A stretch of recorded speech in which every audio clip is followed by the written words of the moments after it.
Синдром непорозуміння. Синдром втрати реальності. Я вам розповім, як це було в мене, як я пережив синдром втрати реальності.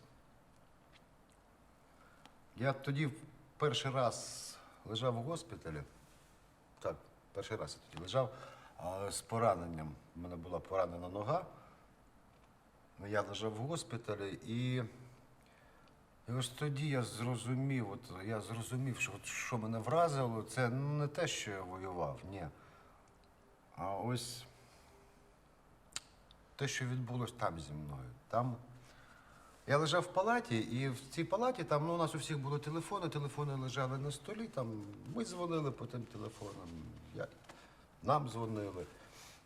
І в мене мій телефон лежав, і Ромка, комуніст, він вже на той час загинув. Ромка загинув, і лежить мій телефон. А в нього був брат. У Ромки загиблого, в нього був брат. І він в мене був записаний Ромкін брат. Просто Ромкін брат записаний. І дзвонить цей телефон, знаєш, і я дивлюсь, і я не знаю чому. От я не знаю чому, але я читаю Ромка. От я просто читаю Ромка. Я не можу це пояснити. Читаю, бачу Ромка. І я беру телефон, кажу так, і я чую голос Ромки. Розумієш, а в нього з братом у них були повністю ідентичні голоси. От, один в один голоси. І я побачив, написано Ромка, і я почув його голос. І знаєте, мене просто мене почало затягувати в той, як в космос кудись. От просто тягне в космос. Я не можу зрозуміти. Я побачив, написано Ромка, я почув і чую Ромкін голос. Мене тягне в цей космос, і мене тягне, і знаєш, і почало мене трусити, просто трусити, так колотити, трусити. Я нічого не можу зробити, знаєш. А ще не було заспокійливого, взагалі ніякого заспокійливого не було. От взагалі нічого не було. Добре, що в сусіда була пляшка рома. Він налив мені стакан, я випив цей стакан, а мене не відпускає, мене тягне, мене далі тягне от в цей космос. Мене просто трусить. І я поки я не випив всю пляшку, мене так і не відпустило. Мене трусило, мене тягнуло. Я не міг заспокоїтись, просто не міг заспокоїтись. І ми пізніше з Ромкіним братом спілкувались. Він мені телефонував, я телефонував, ми спілкувалися і все нормально було. Але в той час, по-перше, я побачив в телефоні написано Ромка, по-друге, я почув його голос. Просто, в них з братом ідентичні голоси. І от той космос, як мене трусило, от я так пережив, розумієш, я пережив цю втрату реальності, оцей синдром. А після того почались проблеми. Направді почались проблеми після того випадку, тому що, знаєш, почали дзвонити тати, мами, дружини загиблих. Розумієш, вони дзвонять, ти знімаєш трубку, ти з ними розмовляєш, а вони тебе не слухають. Вони взагалі тебе не слухають, їм наплювати, який в тебе настрій, що в тебе відбувається. Вони дзвонять для того, щоб ти їх вислухав, їм треба виговоритись. Вони говорять, і ти мусиш їх слухати, ти мусиш їх там вислуховувати, щось підтакувати їм. І вони говорять, а їм байдуже. Розумієш, їм байдуже, що в тебе, який в тебе настрій, що в тебе відбувається. Тому що вони думають, і ти як той лікар, направді, як той лікар, ти мусиш їх всіх вислухати. І вести себе як той лікар, який я лікар, розумієш, я ж не лікар, а я мушу їх вислухати всіх. Пораненого бійця залишили помирати в полі. Я не хочу чути про війну, Сергій. І тіло понівечили тіло. Це негативні емоції. Вони руйнують людей зсередини. Так, але в Україні 6-й рік війна йде. У мене своя персональна війна вже багато років. У мене купа проблем, мені треба виховувати дітей, годувати, вчити, вдягати. І тому можна залишити бійця помирати в полі, так? На 6-му році війни. Сергій, негативні емоції руйнують людину зсередини. Ви розумієте? Женя, ти розумієш, що війна йде 6-й рік? Треба взагалі мислити позитивно. Ще живого бійця залишили помирати просто в полі, розумієш? Біля понівеченого тіла. Треба налаштуватися на зв'язок з космосом. І це в нас, в Україні. Сергій, брати енергію з космосу, віддавати її іншим. Я – джерело добра. А там понівечили тіло. Я дарую радість людям. За- І ще живий, боєць помирає. Промінчик світла. Залишили. Негативні емоції, Оксана, руйнують, між іншим, людей зсередини. 6-й рік війни. В Україні. У мене своя персональна війна, багато років. Поранений боєць Мені треба, помирає в полі. мені треба виховувати дітей, вчити, годувати, вдягати. Понівечили тіло. Негативні емоції руйнують людей зсередини. Залишили помирати. Треба налаштуватись на позитив. В Оксана. Україні. Я беру енергію космосу, 6-й рік. пропускаю через себе і дарую її іншим. Бойовики. Я джерело добра. А він ще живий.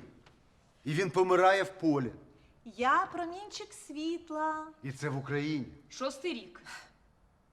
Треба налаштуватись на позитив. 6-й рік війна. Сергій, в мене своя персональна війна, вже багато років. Мені треба годувати дітей, виховувати, вчити, вдягати. Женя, але ж залишили помирати пораненого бійця. В полі. Негативні Полі емоції. залишили. Оксан, негативні емоції руйнують людей А зсередини. понівечити тіло.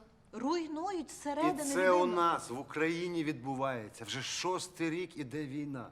А я джерело добра. Ще живий хлопець помирає в полі. Я промінчик світла. Я дарую радість людям. На 6-му році війни? У мене своя персональна війна, багато років. Мені треба вчити, годувати дітей, виховувати. Поранили.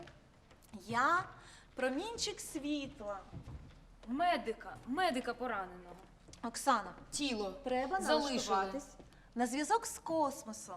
Він помирає. Він живий, але він помирає в полі.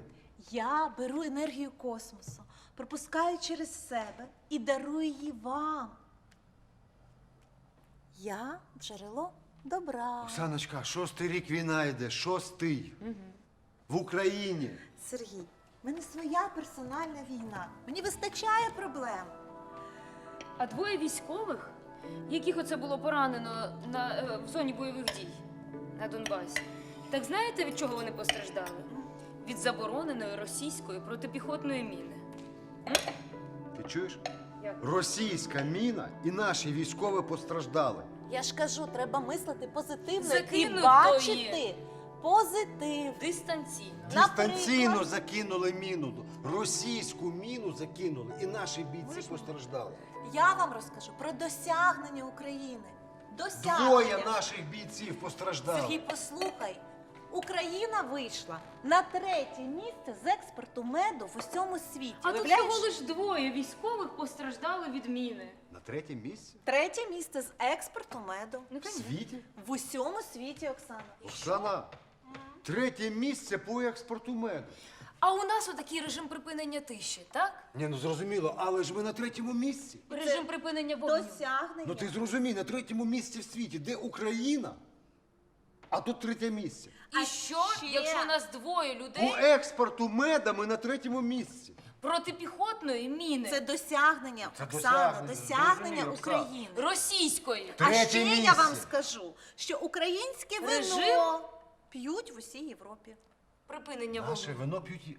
Українське вино п'ють у всій Європі. Двоє. Не французьке, Оксана, не французьке вино, Двоє а військових. українське Двоє вино. військових підірвалось. А по експорту меда ми на 3-му Ти місці. чуєш, Сергій? А ще я Ти додам. чуєш мене, що підірвалось? Третє двоє місце. військових? в Оксано, світі, треба Оксано. говорити Це ми- про це- досягнення України. Це мій. Ви знаєте Це ще, мій. що український сир експортують в Голландію? В Голландію?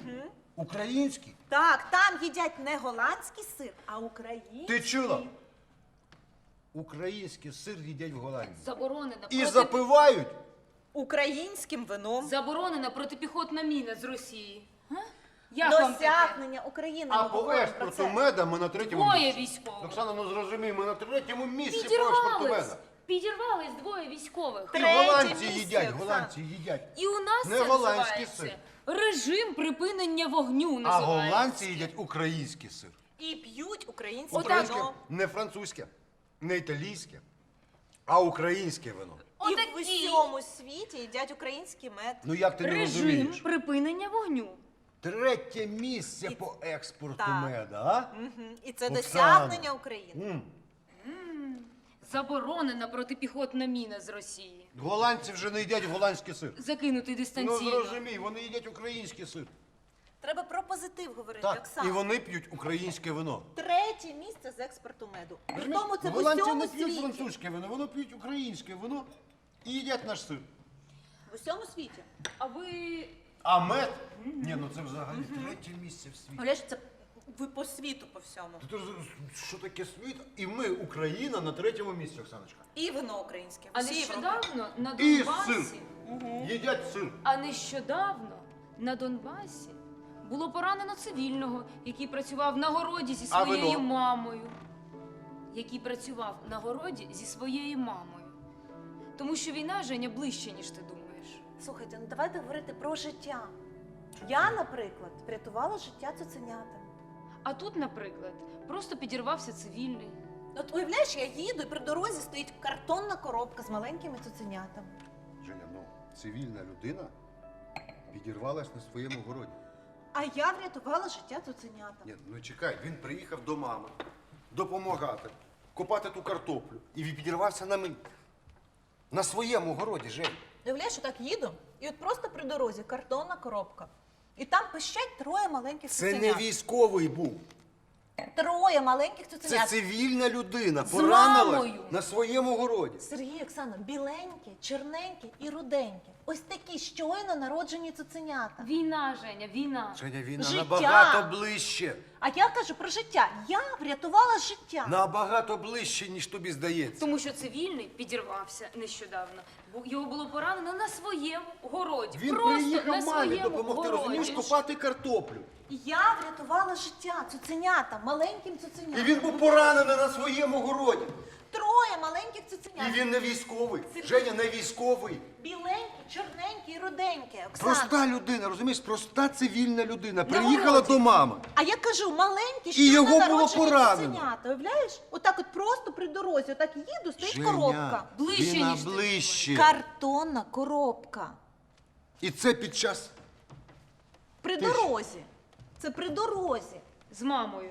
Картонна коробка, Він Оксана. приїхав, він Цивільний. просто копав картоплю на своєму городі. Цивільний. 3 маленьких Не цуценят. військовий, Женя, З не мамою. військовий. Щойно народжені. І його поранили на власному городі. Ближче, ніж Та ти я ж вам думаєш. кажу, щойно народжені цуценята. Біленькі, руденькі Ну, як і ти не чорненькі. розумієш? Нещодавно на Донеччині. Нещодавно народжені цуценята. Маленькі. Поранено. В картонній коробці. З Цивільну мамою. людину, Я врятувала життя. яка просто копала картоплю. На своєму городі копала картоплю. Врятувала життя. З мамою?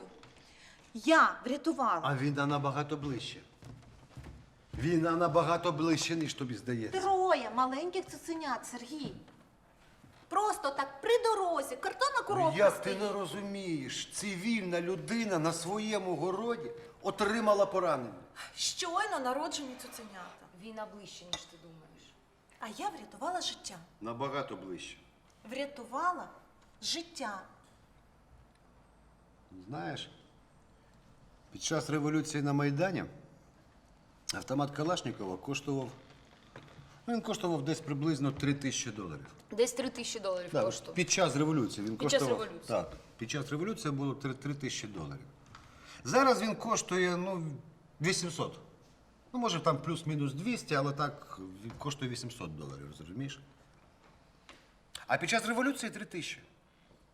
Хоча зараз, якщо буде треба бухнути, тобі автомат Калашникова продадуть за $100. І за $100 продають. Женя, за $100 продадуть автомат. Розумієш? От треба буде бухнути, вони продадуть за $100 тобі автомат. І от всі ці угруповування, розумієш, от всі ці бандитські угруповування. Ну ми ж розуміємо, вся зброя йде тільки на замовлення. Зброя йде на замовлення. Вся зброя йде на замовлення. Абсолютно Просто вся так зброя не вона йде. на Так. замовлення. І от ці угруповання бандитські, вони що робили? Вони ж заходили туди для того, щоб набирати там зброю і притягти її сюди. Розумієш? Тобто набирали там зброю і тягнули її сюди, до нас. Розумієш? От всі ці угруповання так робили. Вони тягнули зброю звідси до нас.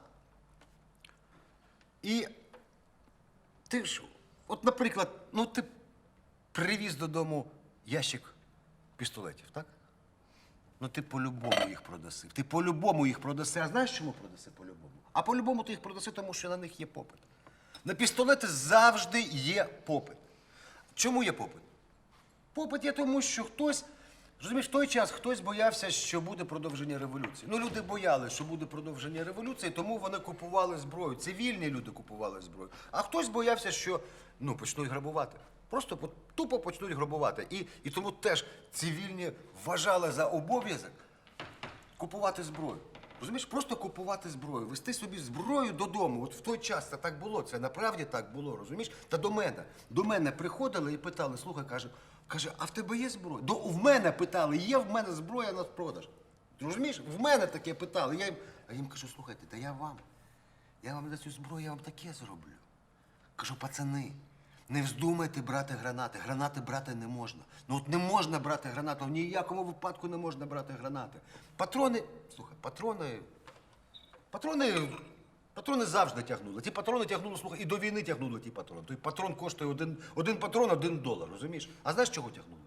Та просто елементарно тягнули патрони, тому що, хлопці, думали, прийдуть додому, там поїдуть на полювання, там зайвий постріл. Патрони тягнути, тут немає нічого такого з тими патронами. А ось гранати, я казав, пацани, гранати брати не можна. Не можна брати гранати, тому що прийде час і почнеться кримінальна відповідальність. Розумієте? От просто почнеться кримінальна відповідальність. Не можна брати гранати, тому що, розумієш, прийде такий час, що когось злапають з цією зброєю, так? Хтось когось здасть.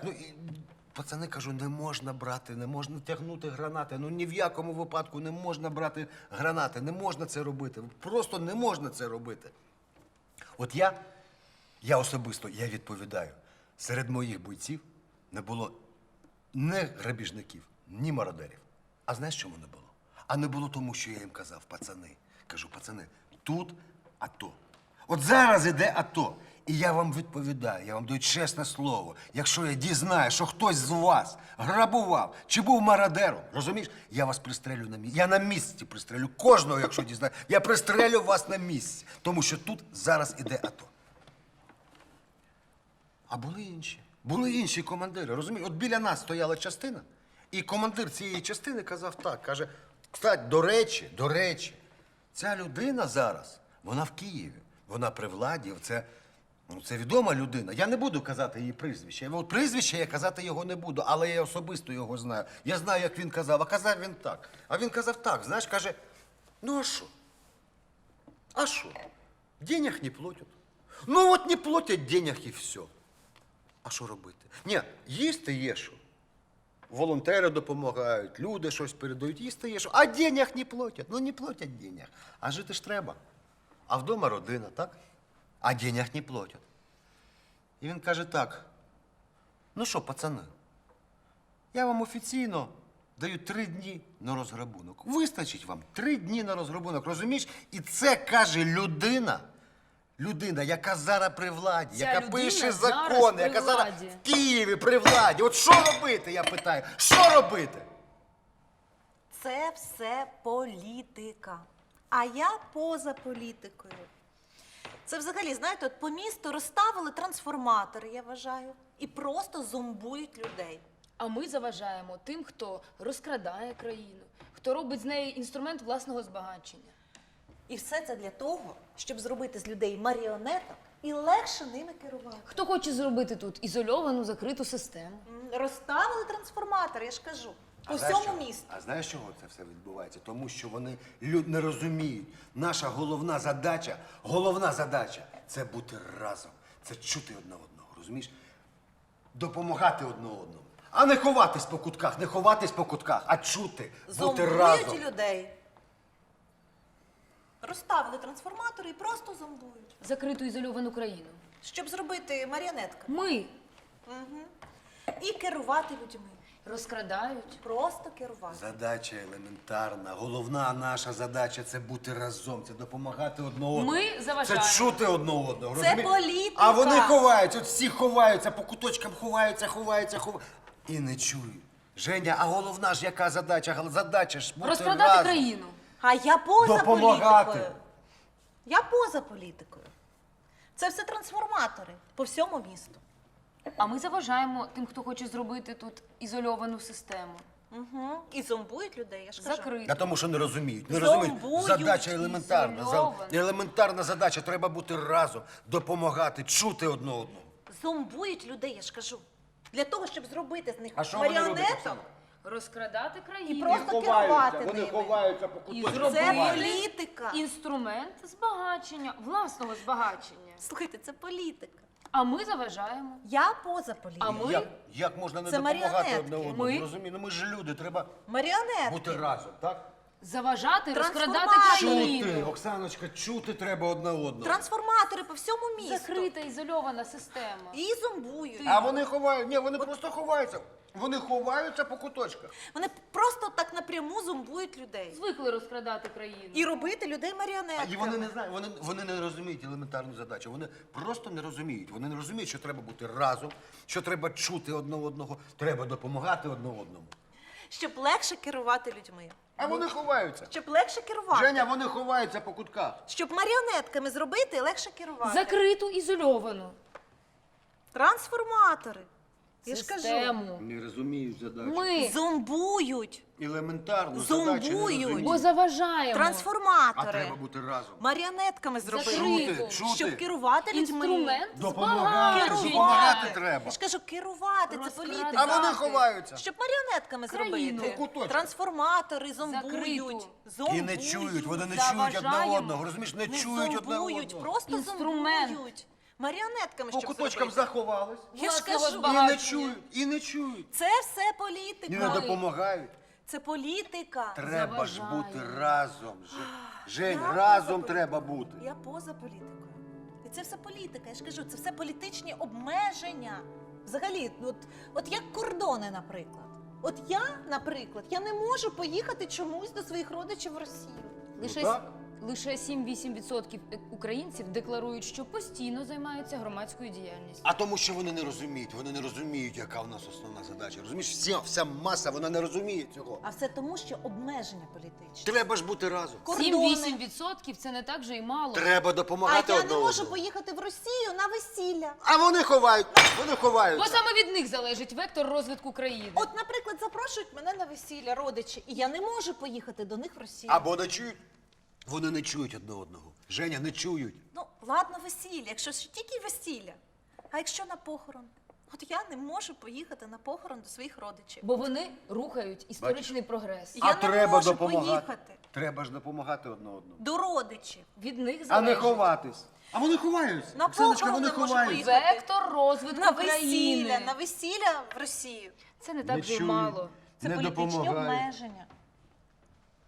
І Живуть кордони. по тим Займаються куточкам, громадською розбіжались по діяльністю. тих куточках і сидять в тих куточках. Це не так же й мало. Це все через політичні обмеження. Як можна не розуміти? Ну елементарна задача. Ну, Вектор ну, треба розвитку чути країни. одне Росію. одного. Жень, треба Росію, чути. я ж кажу, до Розумієш, родичів не можу чути поїхати. треба. Ну от на весілля. Допомагати треба, Жень. Ну, на весілля, ладно. І Ладно, на рухати весілля. історичний процес. А вони не А чують. Наперед. похорон? Не чують, Оксана, не А на допомагають. похорон?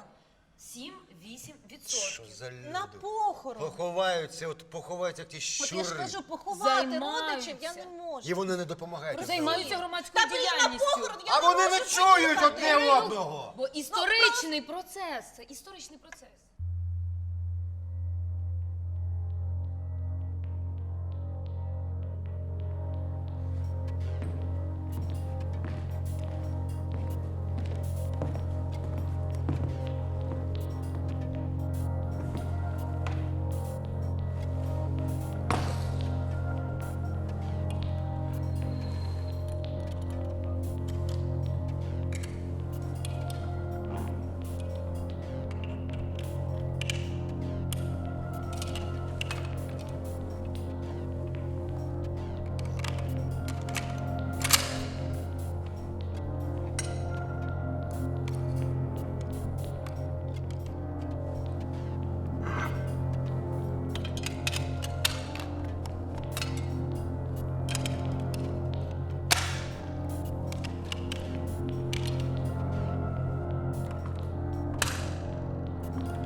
от коли я була на війні, я завжди допомагала місцевим. Я завжди допомагала всім місцевим, коли була на війні. Я ніколи не відмовляла їм. Я ніколи жодному місцевому не відмовила. Тому що, от ви можете уявити, вони там лишились. А всі цивільні лікарі повтікали. Всі цивільні лікарі кудись втікли. І от вони виходять, і їм ніде немає допомоги. Їм просто місцевим немає ніде ніякої допомоги. Їм немає ніякої допомоги. І вони там лишились, і тому я їм допомагала і я жодному місцевому не відмовила. Я їх намагалась зрозуміти. Мені їх було шкода. Чисто емоційно мені їх було шкода. І було, різне було. Бувало, що ризикували ми своїм життям. Я витягала їх під обстрілами з напівзруйнованого будинку. Ризикували своїм життям. Ми, витягаючи місцевих з-під обстрілів з напівзруйнованого будинку, ми ризикували своїм життям. Я ризикувала своїм життям. Робили так, але все одно. Я не відмовляла. Я не відмовляла жодному місцевому. Тому що я не хочу їх виправдовувати. Я не хочу так звучати, ніби я їх виправдовую. Але, розумієте, якщо в нас усіх шукати провину, якщо в кожного з нас шукати цю провину, то буквально в кожного з нас ця провина, вона на якийсь відсоток є.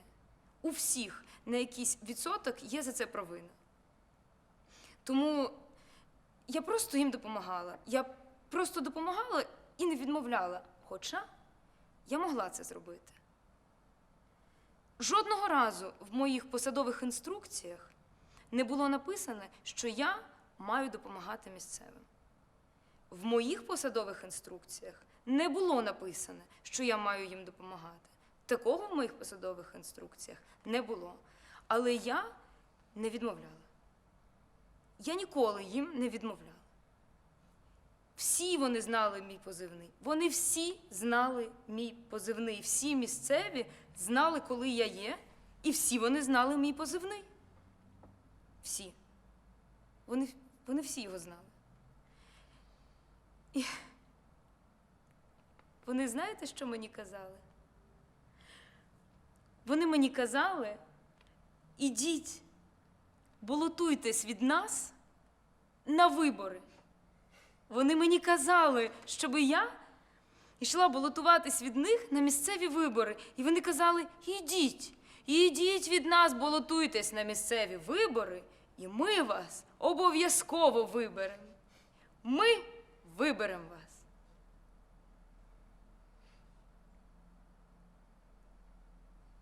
Я завжди буду відстоювати свою честь і свої права. От свою честь і свої права я буду відстоювати завжди. Свою честь і свої права. Буду відстоювати.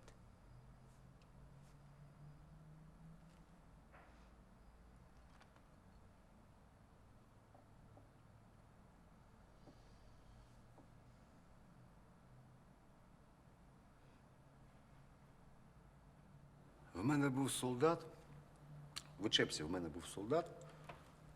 І якось я побачив, що цей солдат, він курить траву. Ото він курить траву. Просто в наглу солдат курить траву. Я ж вирішив з цим розібратись. Як солдат курить траву. Я до нього підходжу, кажу: ти що? Ти що робиш? Ти куриш траву? А він мені відповідає, оцей солдат мені відповідає, каже: а що такого? А що тут такого, каже? Що такого, що я курю траву? Я по-перше, приїхав з Індії. А трава в Індії – це частина релігійної культури. От він мені каже, що в них трава – це частина релігійної культури. Цей солдат мені каже, розумієш, частина релігійної культури. Каже: а по-друге, от як я можу довіряти сторонній людині? Сторонній людині ж не будеш просто так довіряти. Це має щось стати. Щось сталося, тоді тільки ти можеш довіритись. Каже: а трава що? Каже: трава. Трава – це частина нашої релігійної культури, і вона допомагає мені вижити. От розумієте, він каже, що йому трава допомагає вижити, що трава на нього так впливає, що вона його робить більш концентрованим. І ще каже таку річ. А ми, до речі, тоді майже кожен день їздили на стрільбу. Каже, а давайте зробимо такий експеримент. От він мені пропонує, каже, от такий експеримент зробимо. Каже, от один день я приїду на стрільбу, відстріляюсь в нормальному стані. А на наступний день я приїду на курене відстріляюсь. Каже, той один день відстріляє в нормальному стані, другий день він в накуреному стані стріляє. Каже, і після цього, каже, ну, зробимо висновки, порівняємо і будемо щось вирішувати. Добре, кажу, ну давай зробимо. Зробимо такий експеримент. Хочеш, зробимо експеримент, так? І що ви думаєте? Що ви думаєте? Він в накуреному стані. Він накурений, ну просто шикарно відстрілявся. Він шикарно відстрілявся накурений, розумієте? Просто шикарно відстрілявся. І я тоді зрозумів, що от зараз, от на певному етапі війни, от на цьому етапі війни, треба користуватись тільки простими речами. От якщо це допомагає вижити, цим треба користуватись. Ні, треба відкидати. То розумієте, от допомагає, от все, що допомагає, цим треба користуватись. Все, що ні, відкидаємо і забуваємо про це. От тільки так, от на цьому етапі війни треба діяти тільки так. Я ж за ним спостерігав, я спостерігав за ним. Його направді трава робила більш сконцентрованим. А з бухлом я дуже жорстко боровся. Я дуже жорстко боровся з бухлом, розумієш? З бухлом я боровся дуже жорстко, тому що я ж дивився, от вони набухаються. Ти розумієш, вони набухаються і вони таке роблять. На них це жахливо дивитись, вони набухані, такі кусаки роблять, просто жах. А це ні. Це ні, він в накуреному стані.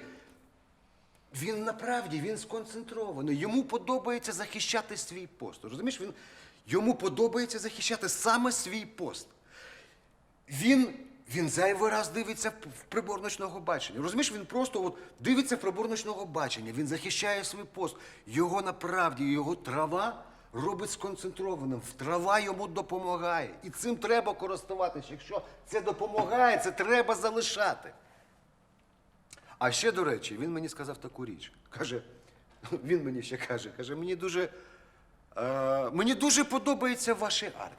Каже, ваша армія дуже подібна з нашою індуїстською релігією.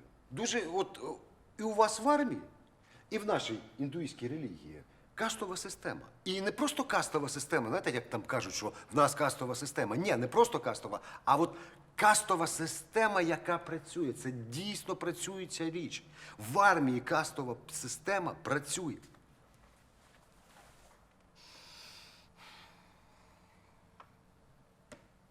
Ну, сумно це все. Мені шкода, звісно.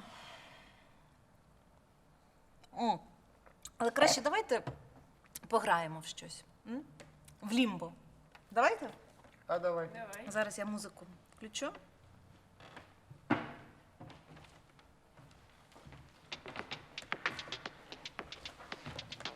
Давай. Наша тема – мистецтво. Угу. Я вважаю, що мистецтво аполітичне. Мистецтво – це щось високе і натхненне. Мистецтво має радувати. Мистецтво без політики, вище Сергій, це пустий, дешевий декоративізм. Мистецтво і релігія не мають національності. Знаєте, коли я йду в театр чи в кіно, я не хочу там дивитися про війну, бо страждань і переживань мені і в житті вистачає. Нижче. Ні. Митець, який не усвідомлює своєї політичної позиції, може легко стати інструментом пропаганди. Тільки той, хто воював, може про це писати. А я вважаю, що людина, яка була на війні, вона якраз не може робити мистецтво про війну, бо вона заангажована.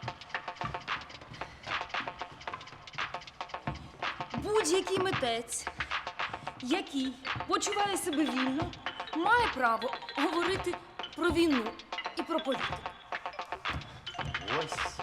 Ось що я і кажу. Мистецтво по своїй природі аполітично. Мистецтво це щось високе і натхненне. І я хочу мистецтвом насолоджуватись, а не страждати. Мистецтво – це частина нашого життя, а отже воно описує політичну дійсність. Це я і казав. Про мистецтво, про те, що хто воював, тільки він може писати про це. Або щось казати. Інший ні. А я кажу, що війні немає місця в мистецтві. Треба розважатися, а не страждати. Витвір мистецтва – це певним чином політичний маніфест автора, політичний у широкому сенсі. Мистецтво не має національності. Так само, як і релігія. І, до речі, Нижче її. Хай. і, до речі, людина, яка була на війні, не має права робити мистецтво про війну, бо вона заангажована. Да будь-який митець має право говорити про що хоче, і про війну, і про політику, якщо він вільний. Тільки той, хто воював, може про це писати або знімати фільми. Ну, слухайте, мистецтво – це щось високе і натхненне. І насолоджуватись треба мистецтвом, і розважатися.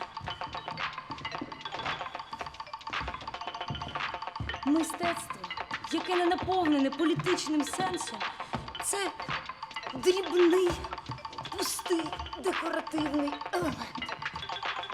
Ось я і кажу ще раз, мистецтво по природі аполітично. Раніше. Війна не повинна бути присутньою в мистецтві. Бо страждань нам вистачає в житті.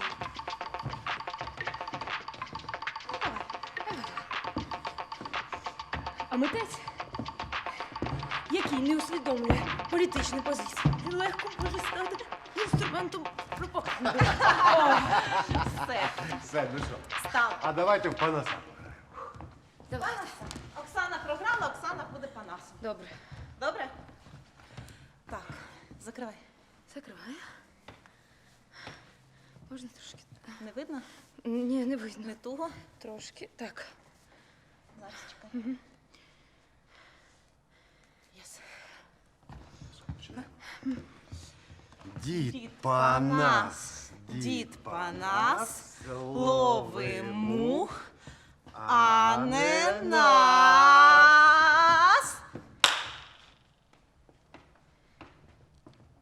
Перша ротація ніби як відпустка. Перша ротація ніби як відпустка. Ти військовослужбовець, тому ти продовжуєш. Ти продовжуєш ходити на роботу, хоча ти не на передовій. Але ти все одно продовжуєш ходити на роботу. І там було багато проблем, багато поранень. Тобто, фактично, я йшла зранку і до вечора. Я постійно ходила по госпіталях. Я постійно була зайнята. Я зранку до вечора ходила по госпіталях. Зранку до вечора я ходила по госпіталях і вирішувала питання.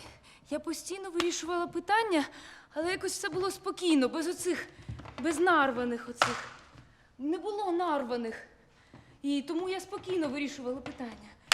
А коли я поверталась додому до чоловіка, то Ну, от вдома мені треба було якийсь час побути на самоті. Мені треба було побути наодинці певний час. Мені довший час потрібно було побути самій. А він... Я розумію, як він мене чекав. І він так скучив. Я все розумію. Він за мною так скучив. Ми раніше постійно зідзвонювались, коли я там була. Постійно зідзвонювались, навіть у шумі снарядів. Ніколи все не стихало, і ми завжди зідзвонювались. Він мене так чекав. Я розумію, як він скучив. І хотів, щоб я повернулася, але я повернулась не та. Я повернулась не та. І от я сиджу, і мені треба побути наодинці. А він приходить і хоче поговорити, як раніше. Він хоче поговорити, як раніше. А я йому постійно кажу, ну зроби мені тишу, будь ласка, зроби мені тишу. Зроби мені тишу. А потім пройшов певний час, от якийсь закінчився певний час, і все стало на свої місця. Коли все стало на свої місця, таке відчуття, що я ніби з води вийшла. От все стало нормально. Я ніби з води вийшла, ніби нічого і не було. Все добре, все добре. Ніби нічого і не трапилось.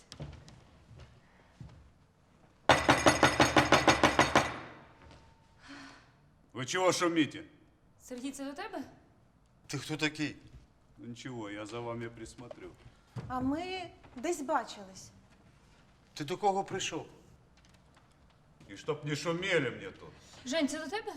Ні, але ми десь бачились. А це наш сусід. А як вас звати? Принесите поесть.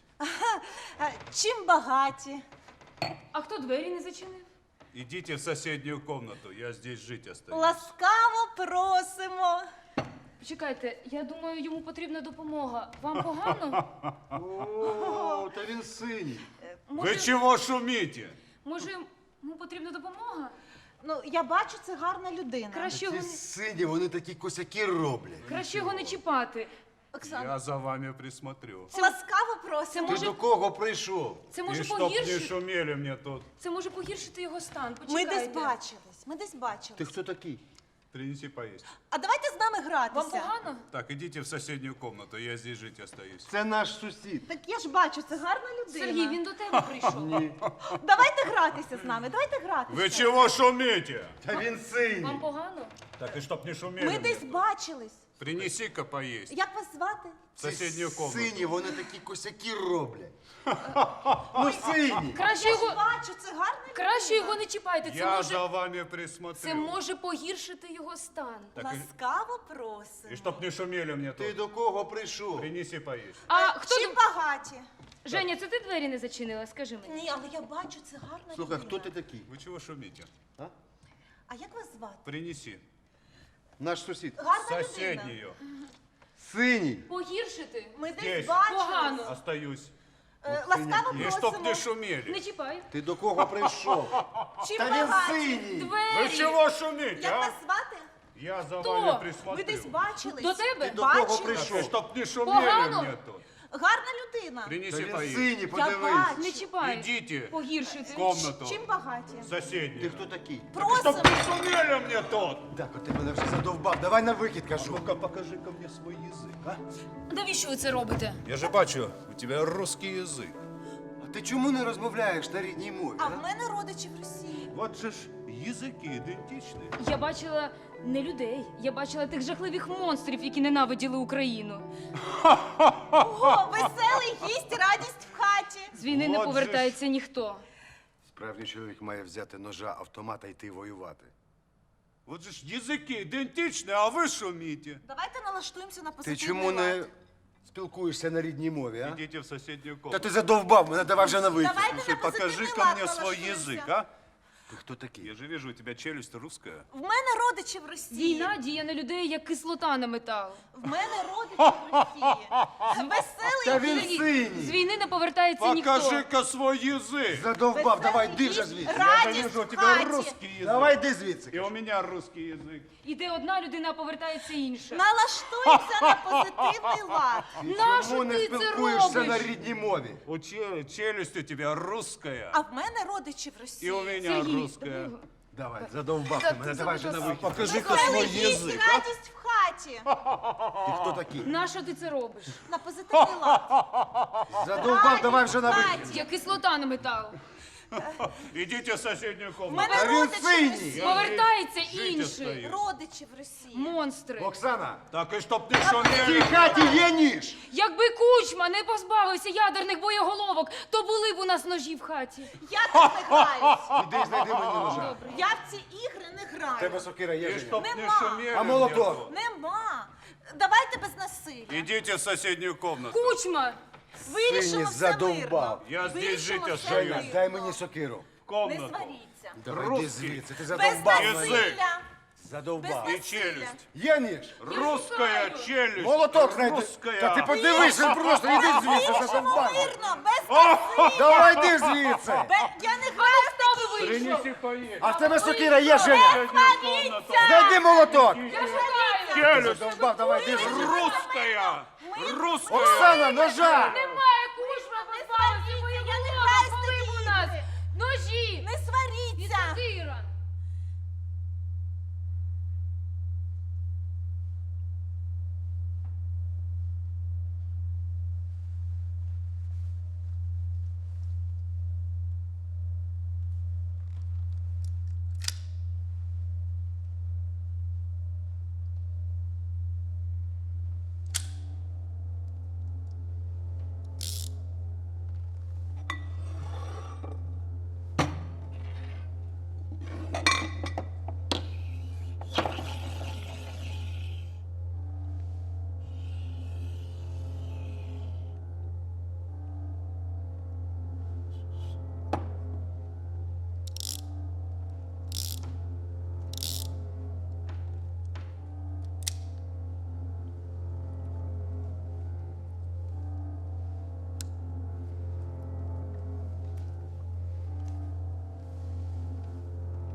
Якщо ти воював і ти стріляв в людину, в противника, бачив його очі, то це вже все. І я не боюсь померти.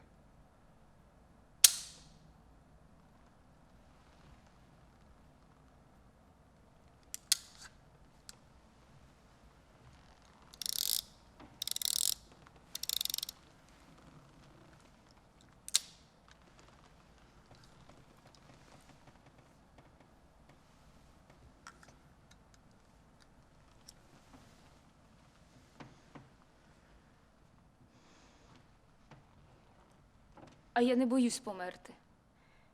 Якщо моя смерть може врятувати чиєсь життя.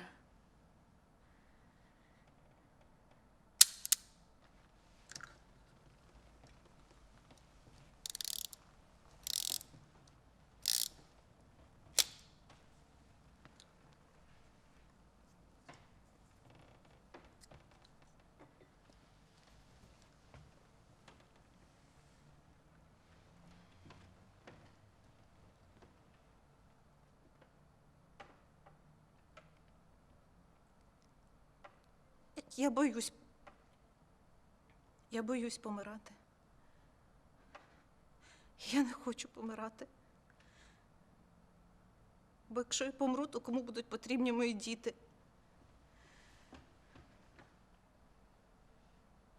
І взагалі моя смерть вона нічого не змінить.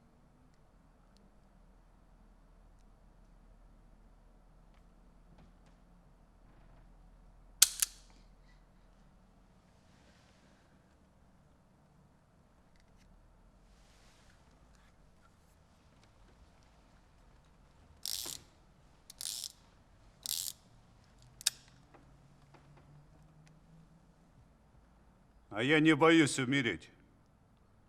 Потому что если Бог позволяет мне жить таким, какой я есть, значит, в этом есть высший смысл.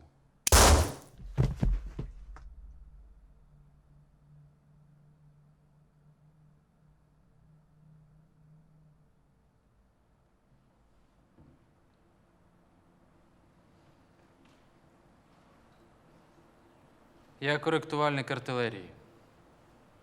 О 5 ранку між селищами Челюскинець, Лутугіно, Георгіївка. Такий трикутник. По наших позиціях почався артилерійський обстріл. Машинний артилерійський обстріл. Наші сили, батальйонно-тактична рота, декілька рот артилерії рушили в напрямку ведення вогню. А я тоді з собою мав артилерійську бусоль, мав GPS, навігатор, акумулятори. Все це моє оснащення, воно доволі тяжке і зняти з усіма я тупо не встиг. Зі мною залишився рядовий Славко і 2 мінометників. Їхні тягачі не змогли виїхати. І друга причина – п'яні в ноль. Вся моя бригада з поля зору зникла. І тут я бачу, як на нас насувається якась техніка. 2 танки, 1 БМП збоку, десь пішена піхота, рухається скритно між дерев, кущів, просікою. Не просікою. З зеленкою. Один з моїх солдат було сказав: пане лейтенанте, там якісь люди техніка. Я відповів: так це ж певно наші. Він сказав: та ні, схоже, ні. Тоді я дав запит, запитуючи, чи є там наші. І роблю все, як в армії, вчать, чекають. І не наші вже доволі близько. Я чекаю. Відповідь прийшла: наших там бути не повинно. От, і тут стало дуже тяжко, самі розумієте, коли на вас рухається бронетехніка, потрібно зніматись з позицій, шукати своїх чи приймати бій. Просто прийняти рішення. Будь-яке рішення, яке не веде до зради держави, є правим, тож я не зважувався на швидкості, темпі, інстинктах. Ось так було прийнято рішення дати бій, хоча досі невідомо, чи є там наші, чи немає. Я знаю так, перший не попаде, перший ніколи не попадає, це дуже тяжко. Тож коли я буду стріляти, а там будуть наші, на мене з рації гримнуть: перестань, припини вогонь. Тож я вистрілив, рація мовчить, продовжую стріляти, а Славко в телескоп побачив, що це не наша зброя, що це не наша техніка, тож я, Славко і 2 п'яних мінометники почали довбати вже. Моя бригада в цей час підходила до якогось консервного заводу. Командири побачили, що противник бере їх у кільце і дали команду сховатись у цьому заводі. Але їх обійшли з флангів, кільце замкнене, береш, відстрілюєш, як в тирі. А я по цій зеленці так старався, по їхніх діях було зрозуміло, що вони не знають, звідки ведеться вогонь, не знають, що робиться. Те, що мої мінометники п'яні, мене вже не обходить. Мені вже від них треба тільки швидкість, темп. Нехай подають заряди, я математично розподілю, куди мені треба. 60 мін 2 мінометами – це десь 10 хвилин. Десь так, вони протверзіли моментально. Вогонь мінометів притиснув противника до землі. Я не дав їм підійти до концерного заводу. І той час, доки міномети їх крили, його вистачило, щоб один наш град вирвався з оточення, приїхав на мою позицію, і я його скоригував. Тепер вже не ми в тирі, а вони. Ми їх розбили, їхній маневр не вдався. Усіх не знищили, але частину ми завдали втрат.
Бій закінчився.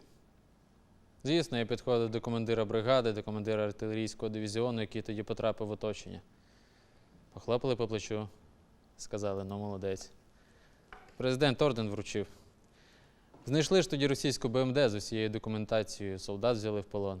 Президент їздив, показував їхні військові квитки, це були прямі докази втручання армії РФ. І це була така ейфорія. Вся бригада раділа. Ми відбили псковський десант, вони пройшли всю Грузію, а у нас тут не вийшло.